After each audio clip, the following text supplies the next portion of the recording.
बिस्मिल्लाहिर्रहमानिर्रहीम, अस्सलाम वालेकुम। पाकिस्तान और दुनिया भर में देखने और सुनने वालों को अब्दुल कादिर का सलाम। आईनी तरमीम मंजूर होने के लगभग 12-14 घंटों के बाद हम आपसे मुखातिब हैं, क्योंकि सुबह इसी वक्त फजर के टाइम हम पार्लियामेंट हाउस में मौजूद थे जब ये सारी कार्रवाई जारी थी। तो उसके बाद से लेके अब तक कुछ तो आराम कर लिया, लेकिन इस दौरान क्या कुछ हुआ वो कुछ लेटेस्ट अपडेट्स आपको बताता हूँ। क्विक व्लॉग है, लेकिन मैंने जैसे ही उठा हूँ थोड़ा आराम करने के बाद मैंने मोबाइल अपना देखा है, नोटिफिकेशंस की भरमार है। मतलब आप लोगों में से बहुत सारे लोगों के मैसेजेस हैं और मैंने देखा है रिएक्शन लोगों का, रद्द अमल। इब्तदाई तौर पे लोग बड़े डिसअपॉइंट हैं, मायूस हैं। कुछ के मैसेजेस पढ़ पाया, ज़्यादातर तो नहीं, लेकिन लोगों ने मतलब अफसोस का इजहार किया है एक तरह से कि जो भी सारा आईनी प्रोसेस हो रहा है। पहली बात तो ये है कि क्या पहले सारा कुछ आइन और कानून के मुताबिक ही चल रहा था? मैं तो सच्ची बात आपको बताऊं कि लिटरली इस आइनी तरामीम के लिए होती हुई कोशिशों को देखकर मुझे इन 2-2.5 सालों में पहली बार ये लगा कि आइन बहुत ज़रूरी है, इसके बिना गुजारा नहीं है। वरना तो ये लग रहा था कि 90 दिन में इलेक्शन नहीं हुआ तो कोई बात नहीं, इनको तो आइन की ज़रूरत ही नहीं है, जो मर्ज़ी है ताकत के साथ जो मर्ज़ी फ़ैसला कर लें, तो कोई रोक टोक वाला नहीं है। ये तो पहली बार मुझे रियलाइज़ होने लगा कि शायद आइन की बहुत अशद ज़रूरत है, जिसकी वजह से इतनी भागदौड़ हो रही है। तो मैंने इस पूरे प्रोसेस को बड़े क्लोजली कवर किया, सारी एक्टिविटीज़ को, पार्लियामेंट से लेके मौलाना तक और आगे पीछे सारा कुछ। मैं आपको ये बात तो बता सकता हूँ कि इस वक्त वकला क्या कर रहे हैं। जस्टिस मंसूर अली शाह जो मुमकिन तौर पर नए चीफ जस्टिस हो सकते थे, अब शायद नहीं होंगे, उनका पहला रद्द-ए-अमल भी आ गया है। आज उन्होंने सुप्रीम कोर्ट में एक केस के दौरान कुछ रिमार्क्स दिए हैं, वो भी आपके सामने रखता हूँ।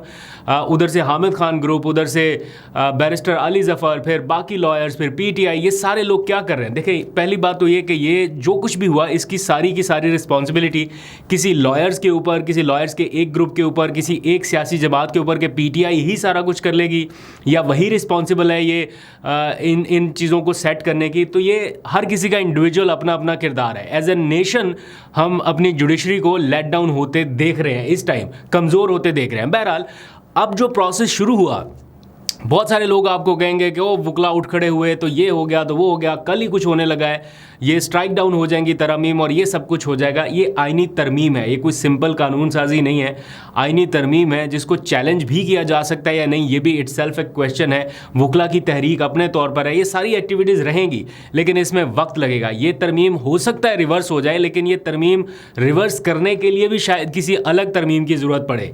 लेकिन इस सारे प्रोसेस में एक तो टाइम लगेगा, लेकिन जो दूसरी ख़तरनाक बात है जिसकी तरफ लोगों का शायद इतना ध्यान नहीं है, वो ये है कि एक तरमीम का रास्ता खुल गया ना इस तरह से, मतलब एक ऐसे हाउस से जिसकी अपनी जो लेजिटिमेसी है वो क्वेश्चनेबल है, उस हाउस से बंदे पूरे किए जैसे तैसे भी आइनी तरमीम का एक रास्ता खुल गया ना। अब आगे आने वाले टाइम में आप देखिएगा, इनका जब दिल करे कि आइन में तरमीम करनी है, ये कोई मसला नहीं है, आइन में तरमीम हो जाएगी। बंदे जितने टूटने थे पीटीआई से 8, 9, 10, अब वो वापस पीटीआई के कैंप में तो जाने नहीं लगे, तो जाहिर बात है वो किधर रहेंगे? आज़ाद हैसियत से हैं अगर, तो वो रहेंगे पार्लियामेंट में ही, और फिर जब ज़रूरत पड़ेगी ये लोग तरमीम के लिए साथ दे देंगे। बहरहाल, मैं ज़्यादा डिसअपॉइंट नहीं कर रहा, चीज़ें एक प्रोसेस के साथ चलती हैं। ये कोई पहली बार नहीं हुआ पाकिस्तान में, इससे पहले भी बहुत बार हो चुका। पहिया घूमता रहता है, चीज़ें ऑफ एंड ऑन चेंज होती रहती हैं, हालात तब्दील होते रहते हैं। ये सारी जो पावर है इस टाइम गवर्नमेंट के पास, या यूँ समझ लीजिए कि प्राइम मिनिस्टर के पास चली गई या हुकूमती ऐवानों में चली गई, ये सारी पावर। ऐसा नहीं है, ये पावर इधर भी नहीं है, ये कहीं और ही घूम फिर रही है। तो जब कुछ ना कुछ तब्दील होता है तो बहुत सारी चीज़ें और बदलती हैं। एनीवेज, उसके ऊपर फिर बाद में बात करते हैं। लेकिन अब आ जाइए ज़रा, मैंने आपको अपडेट करना है कि जस्टिस मंसूर अली शाह जो कि सीनियर मोस्ट जज थे, इंतहाई काबिल हैं अभी भी, आज उन्होंने इस आइनी तरमीम के ऊपर अपना इब्तदाई रद्द-ए-अमल दिया है। आज एक केस की समाअत हुई सुप्रीम कोर्ट में और उस बेंच में शामिल थे 2 जजेस, जस्टिस मंसूर अली शाह और जस्टिस आयशा मलिक। ये आयशा मलिक साहिबा जो हैं, ये भी 8 उन जजेस में शामिल हैं जिन्होंने मखसूस नशिस्तों के हवाले से फ़ैसला दिया। मेरे कल दोस्त बैठे हुए थे तो वो तबसरा कर रहे थे कि मंसूर अली शाह साहब का एक जुमला जो है वो शायद उनके इस कैरियर पर भारी पड़ गया, जिसमें उन्होंने कहा था कि PTI was and is a political party. तो ये कहीं ना कहीं बहुत सारे लोगों को नागवार गुजर गया। कुछ लोग कहते हैं ऐसा, लेकिन अगर वो ये ना कहते और चीफ जस्टिस बन जाते, या अभी भी कोई पता नहीं है कल क्या हो आगे। अभी स्ट्रॉन्ग चांसेस तो जस्टिस याह्या अफरीदी साहब के ही हैं, लेकिन कुछ पता नहीं, अभी कमेटियां बन रही हैं, अभी काम शुरू हो गया। वैसे ये सारा कुछ जो भी कमेटियां बन रही हैं, सेनेट से बंदे लिए जाएंगे, 4 कौमी असम्बली से डाले जाएंगे, पार्लिमानी रहनुमाओं को लिखा जाएगा, ये सारा कुछ जो हो रहा है ये सब फॉर्मेलिटी है। बैक एंड पे जो चीज़ डिसाइड हो गई है कि हमने इस बंदे को चीफ जस्टिस बनाना है और इसको प्रिजाइडिंग जज बनाना है, सब कुछ तय है, सब कुछ, ये सिर्फ फॉर्मेलिटीज़ हैं। एनीवेज, आज मंसूर अली शाह एक केस की समाअत कर रहे थे। मुसाबकती कमीशन से मुताल्लिक कोई केस था जिसके खिलाफ इस्लामाबाद हाई कोर्ट ने फैसला दिया, उसे सुप्रीम कोर्ट में चैलेंज कर दिया गया था।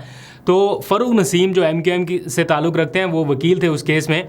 तो जब ये मामला गया इन 2 जजेस के पास, मंसूर अली शाह साहब के पास और जस्टिस आयशा मलिक के पास, तो मंसूर अली शाह साहब ने मुस्कुराते हुए पूछा कि क्या अब ये केस हमारी जुरिस्डिक्शन में है या ये भी आईनी अदालत में जाएगा। तो फ़रूक नसीम ने कहा कि जो सियासी नोहियत के जो मुकदमात हैं वो आईनी अदालत में जाएंगे। तो मंसूर अली शाह साहब ने कहा कि अब ये मामला काफ़ी दिनों तक चलता रहेगा, और उन्होंने इस केस की समाअत बल्कि 3 हफ्ते तक मुलतवी कर दी, ये कहते हुए कि अभी ज़रा चीज़ें हमारे सामने आ जाएँ, 1-2 हफ्ते लगेंगे चीज़ें अंडरस्टैंड करने में। तो जजेस को भी अभी सही सी आइडिया नहीं है कि क्या है, और मंसूर अली शाह को बहुत ज़्यादा डेस्परेट भी दिखाई नहीं दे रहे। अभी तक उन्होंने बड़ा अपना कूल एंड काम बिहेवियर रखा हुआ है। अगर बन गए वेल एंड गुड, नहीं भी बने तो उनकी तरफ से कोई ऐसी डेस्परेशन शो नहीं अभी तक की गई कि उन्हें ही बनना है।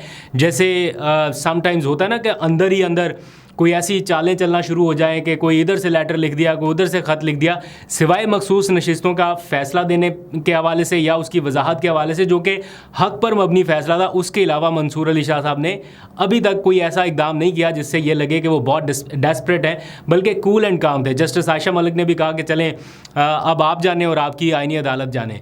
तो जजेस जो हैं वो फ़िलहाल तो कूल एंड काम बिहेवियर रख रहे हैं, लेकिन अगर आगे तक ये मामला जाना है या इसको किसी मंतकी अंजाम तक पहुंचाना है तो जजेस का किरदार इंतहाई अहम है। उन्हें इस तरह से बिल्कुल ही हर चीज़ को एक्सेप्ट करके बैठ जाना चाहिए या उन्हें अपना कोई रद्दमल देना चाहिए, इसका कौम को इंतज़ार है। और देखते हैं कि क्या रिएक्शन आता है। अभी 8-10 दिन, 15 दिन, 20 दिन लग सकते हैं। इस सारे प्रोसेस में जो PTI के लोगों का किरदार रहा, वो लोग जो मुंह छुपाते हुए फिरते रहे, लिटरली वो जो ऐवान में मौजूद लोग थे ना PTI के, वो चाहते थे कि हम इनकी शक्लें जो हैं वो लोगों को बताएं, दिखाएं कि इस तरमीम में किन लोगों ने वोट डाला है, हमारे कौन से लोग टूटे हैं।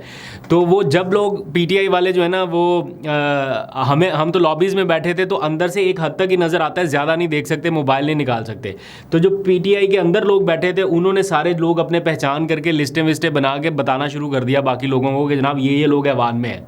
अच्छा, फिर उन लोगों ने क्या किया कि सोचा कि इनकी तस्वीरें बनाएं और कौम को बताएं कि ये कौन कौन है। तो वो जैसे जैसे तस्वीरें बना रहे थे तो ऐवान में बैठे हुए लोग उसी मुसव्वदे को, जिसको उन्होंने पढ़ा तक नहीं है, जिसको उन्होंने देखा तक नहीं है, उसको वोट करने के लिए आए हैं, वो अपने मुंह के आगे रख रहे थे, शक्लें छुपाते फिर रहे थे अपनी, और ऐसा प्रिटेंड कर रहे थे कि हम ये पढ़ रहे हैं ताकि हमारी कोई इमेजेस ना बना ले। तो इस सारे प्रोसेस में अभी कल रात से ज़ैन कुरैशी का वीडियो बयान आया, बहुत सारे क्वेश्चंस उनके ऊपर हो रहे हैं। देखिए, टाइमिंग मैटर करती है। आपने जब तरमीम मंजूर हो गई पार्लियामेंट से भी, सेनेट से भी, देन आपका वीडियो बयान आया। अगर आप कहीं बाहर थे, कहीं बिल्कुल आज़ाद माहौल में थे और बड़े लॉयल थे, तो आपको अपने कारकुनान की परेशानी दूर करनी चाहिए थी, आपको अपनी लीडरशिप से रब्ता करना चाहिए था, बताना चाहिए था। अब वजाहतों का टाइम तो गुजर गया। इस सारे प्रोसेस में 2 तरह के लोग हैं। उनके साथ तो सिंपैथीज जा सकती हैं जो कि हर सूरत लॉयल रहना चाहते हैं पार्टी के साथ, लेकिन उन पे बुरा वक्त आया, पकड़े गए, और अब वो कुछ कर नहीं सकते सिवाय इसके कि ज़ोर ज़बरदस्ती के साथ जो उनसे कराया जाए वो कर ले। ऐसे लोगों के साथ एक हद तक ही बर्दाश्त होती है ना बंदे की, एक हद तक कोई टॉर्चर बर्दाश्त कर सकता है, उससे ज़्यादा नहीं। तो ऐसे लोग जो सही मानों में इस तरह से ज़रा मसले मसाइल में उलझ गए, उनके साथ तो सिंपैथीज हो सकती हैं। लेकिन अगर किसी ने अंडर द टेबल डील करने की कोशिश की, पैसा पकड़ने की कोशिश की या कुछ भी, वो ख़तरनाक बात है। आज के दिन की एक और बड़ी और बुरी खबर, आप जो भी कह लीजिए, वो ये है कि इमरान खान साहब की मुलाकातों पर पाबंदी जो है वो एक्सटेंड हो गई है।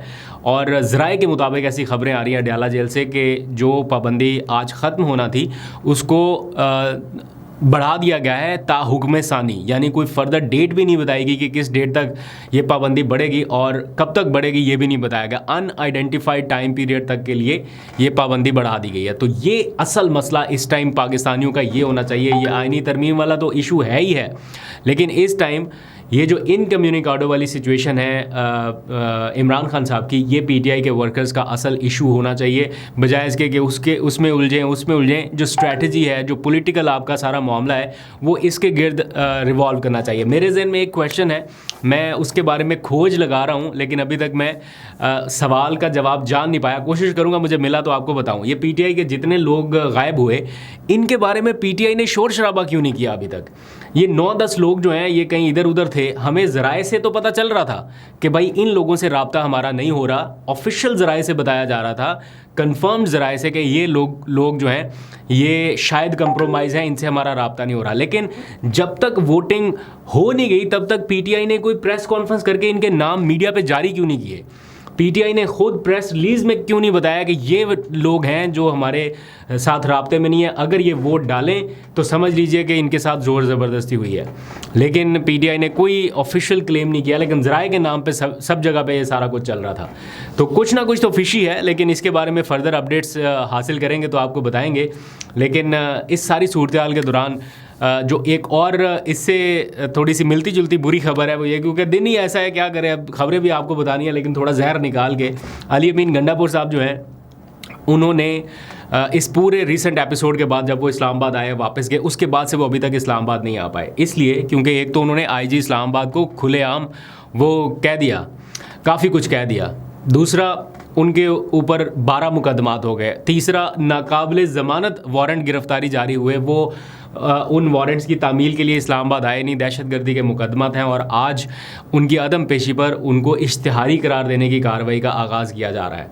ये ख़बरें हैं। तो अली अमीन गंडापुर साहब अब इस्लामाबाद में या इमरान खान से मुलाकात के लिए शायद तभी जा पाएँ या जाने की कोशिश करेंगे जब कोई थोड़े से मामलात वो अपने बेहतर करेंगे। अदरवाइज़ वो इस्लामाबाद की टेरिटरी में अगर आए तो उनके लिए मुश्किलात बढ़ेंगी, इतना आसान नहीं होगा। तो काफ़ी सारी गुत्थियाँ हैं जो उलझ चुकी हैं, उनको सुलझाने की ज़रूरत है। बहरहाल इस सारे मामले में हामिद खान ग्रुप ने एक ऐलान कर दिया है। आज ही मैं उनकी तकरीर सुन रहा था, उन्होंने कहा कि हम अपनी वकला कमेटियाँ तश्कील दे रहे हैं। एक्शन कमेटी उन्होंने कहा तश्कील दे दी है और हम अपनी मूवमेंट का आगाज़ करने जा रहे हैं। 25 अक्टूबर जब चीफ जस्टिस काजी फ़ाइज़ ईसा की रिटायरमेंट का दिन है, उसको उन्होंने यौम निजात कहा है कि यौम निजात के तौर पे हम उसको सेलिब्रेट करेंगे। पहले भी ये यौम निजात मनाया गया था एक बार रिसेंट हिस्ट्री में, और उसके बाद फिर उससे ज़्यादा सख्ती हुई, और अभी यौम निजात मना के क्या आने वाले टाइम में उससे भी ज़्यादा सख्ती होगी, ये भी देखना पड़ेगा। लेकिन बहरहाल ये जो कुछ भी इस टाइम हो रहा है, अगर इसको कोई सेव कर सकता है, कोई बचा सकता है, अपने इदारे को कोई बचा सकता है, तो वो जजेज़ हैं। अगर सब जजेज़ मिल के स्टैंड ले लें तो शायद उनका इदारा या जुडिशरी जो है उसमें जान बाकी रहे। अदरवाइज़ तो वो ऐसा लग रहा है कि हुकूमत ने यूँ पकड़ लिया है बस। अब बहुत मुश्किल होगा आईनी तरमीम के बाद ये जान छुड़ा पाना। बहरहाल ये सिर्फ ऐसा नहीं है कि ये तरमीम हमेशा के लिए यही हुकूमत फ़ायदा उठाती रहेगी, ये कल को इनके ख़िलाफ़ भी जा सकती है। ऐसा नहीं है कि टॉप 3 में आज इनके लाइक माइंडेड जजेस का कोई एक आध बंदा शामिल है, तो कल को हो सकता है कोई ऐसा वक्त भी आए कि सारे के सारे एंटी हो। तो खैर, ये एंटी और लाइक माइंडेड की इस्तिलाह में पड़े बगैर ये फिर जजेस के साथ भी ज़्यादती हो जाती है कि हम उनको कंट्रोवर्शियल कर देते हैं। ऐसा नहीं होना चाहिए, लेकिन बदकिस्मती से सियासी मंजरनामा ऐसा हो गया कि उनके साथ ये रिलेट कर दिया जाता है। एनीवेज़, अभी तक के लिए इतना ही। फर्दर अपडेट लेटर शेयर करूँगा। अभी तक के लिए इतना। अपना बहुत सा ख्याल रखिए। अल्लाह हाफ़िज़।